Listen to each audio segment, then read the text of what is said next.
any other memories of Hadari and your work there with Richard Weiss? Okay. Like I said, he was pretty good to me because I was, you know, he knew me as Lana, not as the number or whatever. What number you had remembered that? Well, over there we don't have numbers. Oh, I see. Yeah, but I mean, it's like one of the prisoners. Oh, okay. You know? Yeah. It's, I was Lana. Right. You know. He, like I said, he brought those spoons. Then when he was feeding me that soup, very good soup, very tasty.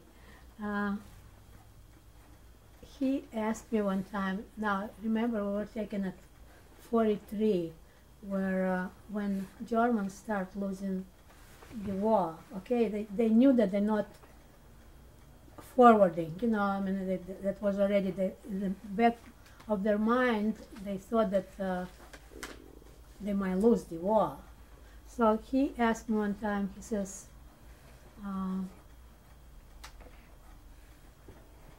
if things would be changed, he says, if I would be a prisoner, would you feed me? He says, would you call me and, you know, take me like I feed you? You know, that was his question. So I knew that they were already worrying about it, you know, about losing the war. But like I said, that Haidari was a very horrible camp. The thing is that when people talk about how brave they are, I don't know, there are lots of things that looking back, you know, it scares me. But when people are brave, it's because there's some, like a blockage. Why I'm saying it, because when there was officer killed or whatever, like I said, they will pull out prisoners, you know, and they knew that they're going to be shot next day. And some of them would come to us and say that this is the last time I'm bringing you the food, or tomorrow we're going to be shot. And evening, they would get together and sing and dance. Now, it's not because each one of them was a hero or something. Just like I don't know, something is like when you are in a predicament like that, or you don't care, or there's nothing you can do, or I don't know, it was like you see those big, all of a sudden everybody turned to be a hero, you know. I mean, to be killed tomorrow, to know that you're going to die, and then they're singing the night before. Now, like I said before, I looked at the window and I saw them being shot. Some of the people they were shooting, because Greece is, you know, like mountains and so on. You could see them. Also, Richard Weiss brought one time pictures of people. I guess they were hanging them outside on the streets.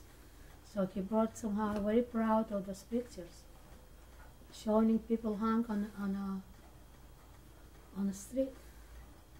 I mean, that's mentality of the people, you know. When they were shot, was it a firing squad? Do you remember any of the details? I mean, I saw from the window that I could hear boom, boom, you know, like you could hear it. And they were like in a line, and one like falling down, you know. I mean, I did not stop to watch it too long, you know. But he was showing me people to be hung too, you know, hanging on pictures, souvenir pictures. What else? After the episode where Fisher Yeah. asked the Jews to step forward, Yeah. and you stayed behind, I stayed behind. were you the only Jews that were left in your barrack or your group? I really don't know. I don't know. It must be, maybe they were the other ones too, you know, maybe they were not too obvious, you know, to say. But from then on we were sent as Greeks.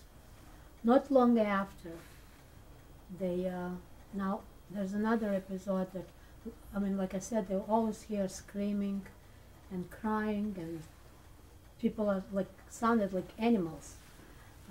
One night they brought one girl, Jewish girl,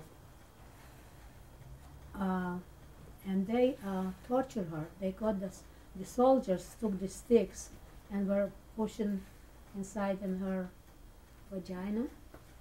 The sticks, I mean, they were torturing her. When they threw her inside, they brought her, I mean, she was like half dead, you know. So there was those episodes, you know, like things like that were happening in the camp. After they sent those people to, I guess, to Auschwitz. I don't know where they sent them. Short after they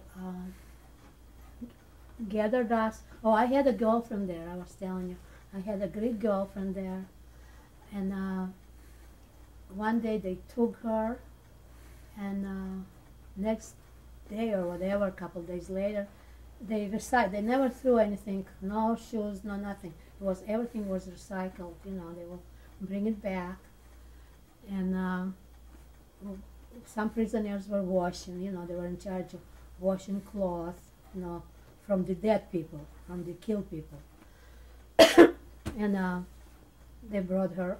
We found her clothing. That means she was killed.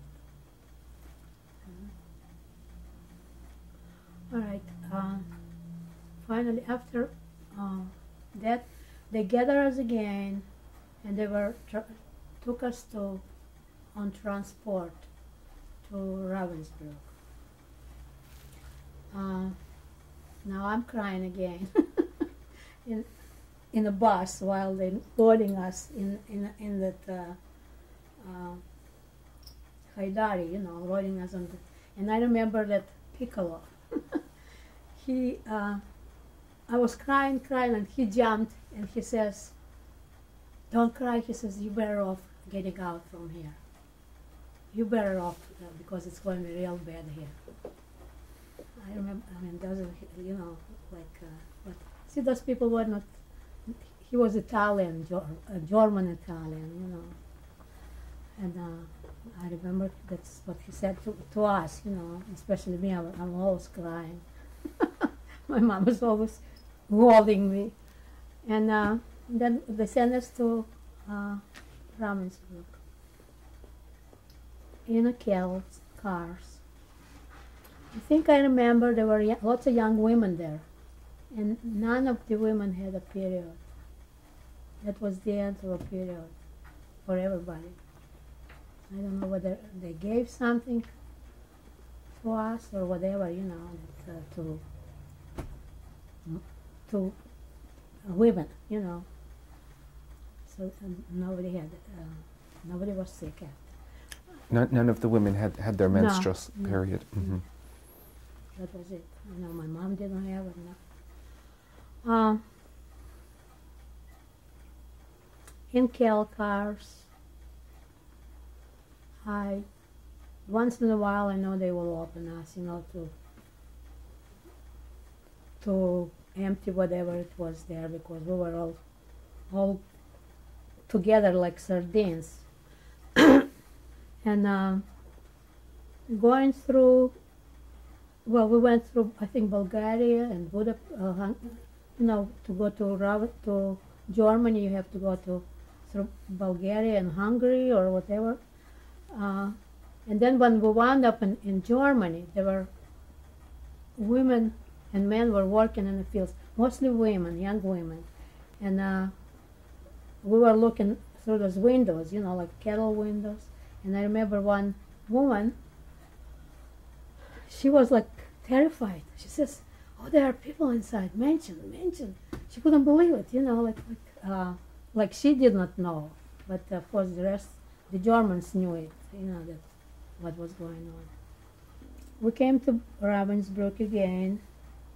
Again, soldiers and officers met us with. Do you remember anything else about the transport to Ravensbrück?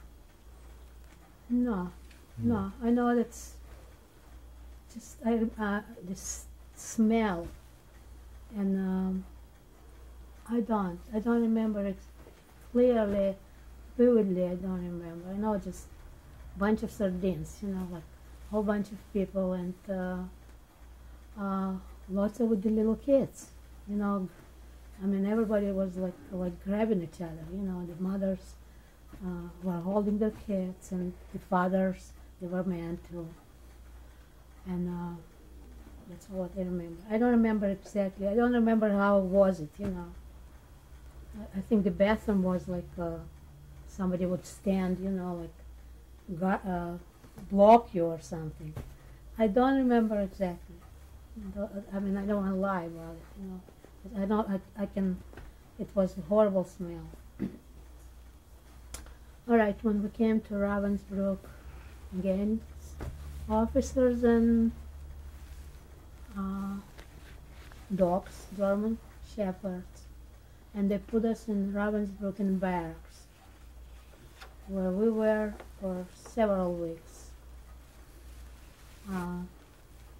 Lice all over the place, big lice, you know, filthy.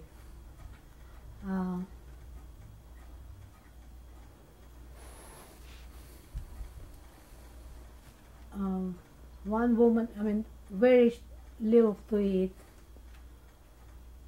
Me and my mom, we noticed that one woman was hiding her portion of her little bread, you know, like black bread. She was putting it under pillow. And every time they would feed her, she would not eat it. She would put it. So me and my mom were stole it. We stole from her the bread. That's how life of crime started. for me and my mom. And we ate the bread, full of lice, dry, dirty bread. And that was, till now, it's the best bread we ever ate. Okay, then we came to, now we have to go, after 3 weeks or 4 weeks we were there. I don't exactly know. Several weeks we went in Ravensbrück. Now they have to transport us. They start sorting us. Now everybody's no clothes, nude, you know, and there are officers sitting outside, and with dogs, and there were like thousands of people, you know, naked people, and each one by one they had to turn, you know, like in front of them, and now we had numbers at the time already. My mom was 1668, and mine was 1669. I was in the back. My mom was in front. So they're sorting us one by one. My mom was turned around, whatever they said, this side. Now the SS woman is standing there. The men are sitting, the officers sitting. And I come next, turn around. Now, of course, they're screaming, and there were mothers and daughters there too. With us, there was one Greek daughter and mother with us from the camp, from Haidari. I think they were separated. They put on one side, and I come out, and I turn around, and whatever. They put me on the other side, and my mom comes out, grabs me, and starts screaming, and would not let me go. You know, I mean, they tried to separate. She would not let me go, and screaming. And one of the officers is sitting and saying, "What's going on? You know, what's going on?" Like disgusted. And she says, "Oh, mother and Tochter, you know, Mutter and Tochter." And he just looked and he says, "Okay, put us on one side." Like I said before, I don't know what side, who was supposed to die and who was supposed to live, but we were on good side, put on a good side. And that was transport to Buchenwald, okay? When he made that decision, it was based on what? It was luck. I don't know. He was in a good mood or whatever. If he would be in a bad mood, he would just start beating us and keep us separated, you know, but I don't know. And I don't remember his face. I don't remember anything. It was just like one thing. He just looked at me, looked at my mom, and just gestured, and we were put on one side. And this was the selection That was in the selection. Ravensbrück, men and women. Yeah. That was the close call when we would be separated. Now, I don't know which one of us, because my mom was pretty young at the time, too. We were talking about so many years ago, you know. And I don't know which one of us would die. Now, we came to transport again to Buchenwald. When we came to Buchenwald, Do you remember the year at this point? well, we were from 43 till 45, so it would be about 44.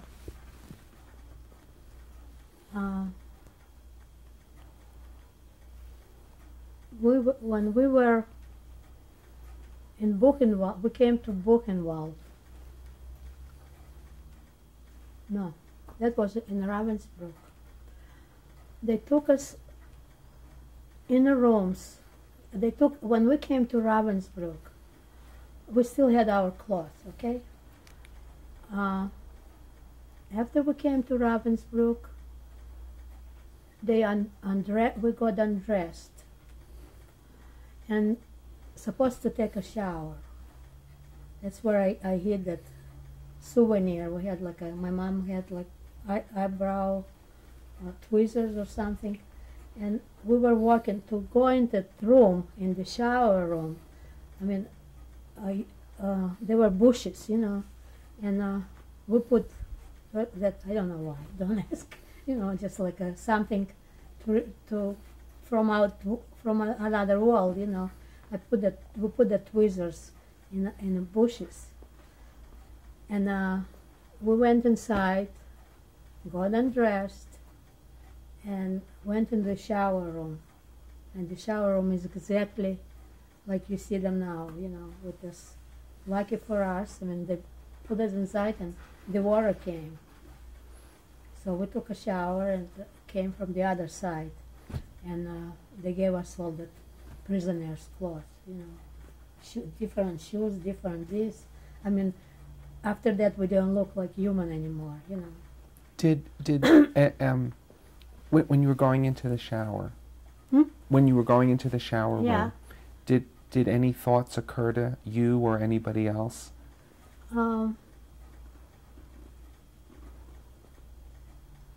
What are you going to do? You know, you have to go where they push you, you know. You think for the best, okay? Otherwise nobody would go there. But everybody went like very silently, very methodic, like, you know, like conveyor, like a system, you know, like with no, you could not say anything. You just follow, you know. You could not do anything because they will shoot you if you do something, because there are always soldiers with guns, and you know, if you make any fuss, they will beat you up, or they will. So you just went there. Whatever happens, happens, you know. We were together with my mom, so that was a good thing, you know. But we always try to cheer up each other if it's possible, you know. So we came out, and they gave us already those uniforms and so on. You saw my jacket? You want to see it? After, yeah? Okay. And everybody was dressed already like prisoners with the numbers and so on.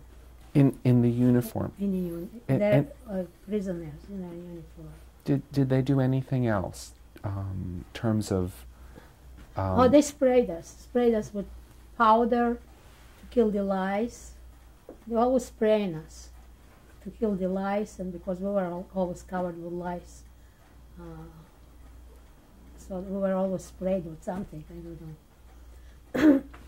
And anything else? Anything to your hair or? no, or they body? don't cut our hair. Some other people they used to cut their hair. Us they don't. I mean, we were not. I was worried about my hair, believe it or not. But they didn't cut our hair. And then they said that was in Ravensbrück. Now I came to And the tweezer? tweezers when we got dressed and we were like let go, you know, after came out, I found my tweezers, my mom's tweezers, and kept it as a forever. Till we came to Buchenwald with the tweezers. That tweezer traveled with us. And that was in Ravensbrück, okay? Now we came to Buchenwald and they took us, they sorted us. But me and my mom, we were assigned to the ammunition factory, which was by Leipzig, Buchenwald. Across from us, we found out it was a men's concentration camp, Buchenwald. Now men and women are completely separated. Now we had that commandant, SS woman. Everybody was women there. SS women, horrible, just horrible. I think men were better than women. Women were just unbelievable. There was one that always screamed, always pushing it, always screamed. And I remember her. Now we're fed probably better than the people in concentration camp inside, you know, because we were working. But the little piece of bread, soup was water with something swimming, you know, something is swimming there, like potato peels or whatever. And always standing in the lines, you know, before work. We were working for 12 hours, they kept us. Before that, we would stand outside, you know, till we counted. When we would come back, they would not let us go. They would let us stand again. Always standing. Some people were dropping dead, you know, we were afraid to, like they're ready to drop dead, you know, we were prompting them. And I was always in the back. My mom was always wanted me in the back, you know, like we were in rows. And one day when we were going to work, we walked to work from where we stayed. And we were walking in the rows, you know, like a big parade. And there were that SS woman was standing, and soldiers, men soldiers, were guarding. Now, when we were going to work, I don't know what I did, I don't know why. She pulled me from the line and started beating me. That's on the way to work. My mom, of course, jumped out and grabbed me. And the soldiers, and my mom was holding it, and she told the soldiers to beat us, both of us. So we were pretty well beat up, you know, both of us. And then she sent us back in the line, you know, and we went to work.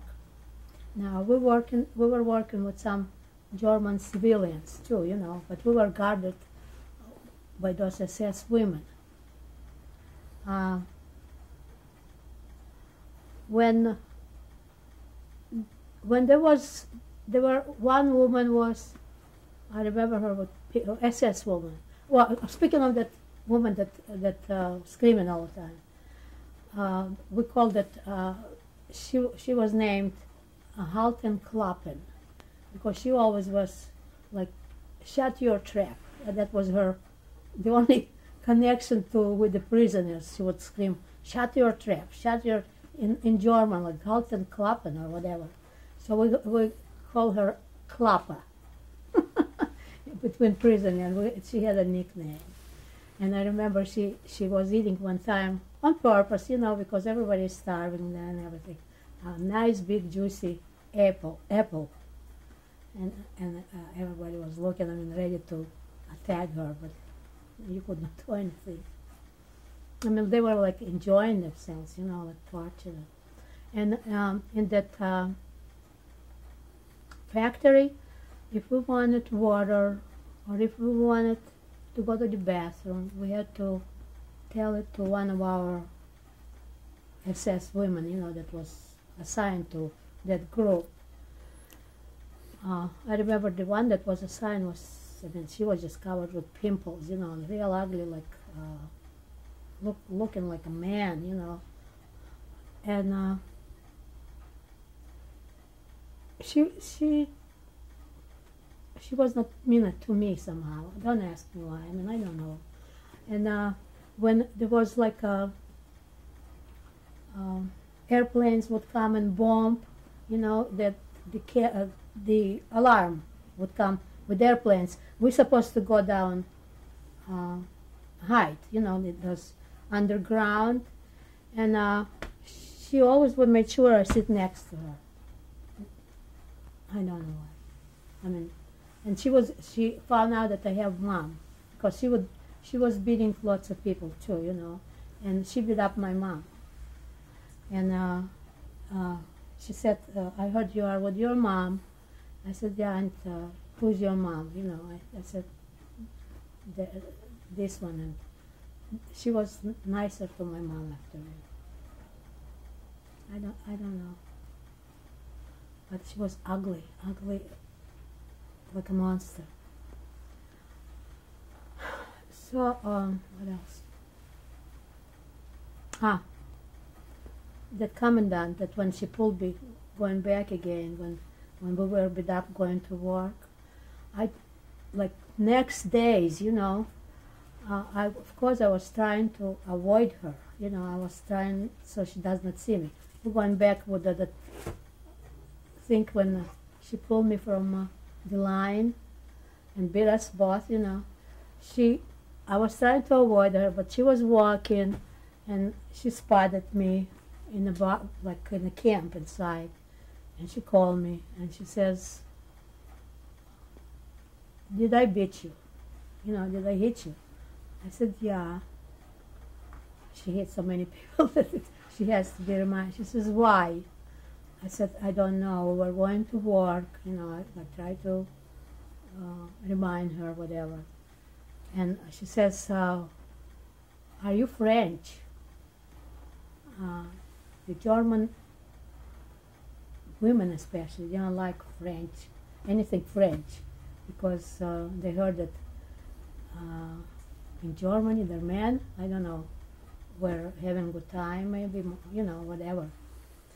I said, no, I'm Greek, and she let me go. Do you remember her name?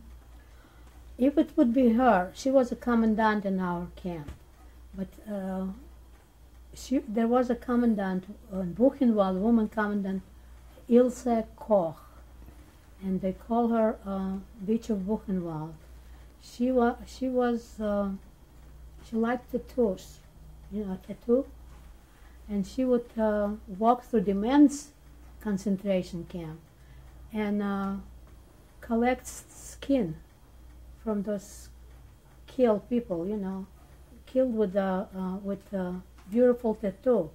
She was a collector, and she would make shades out of it. So that was her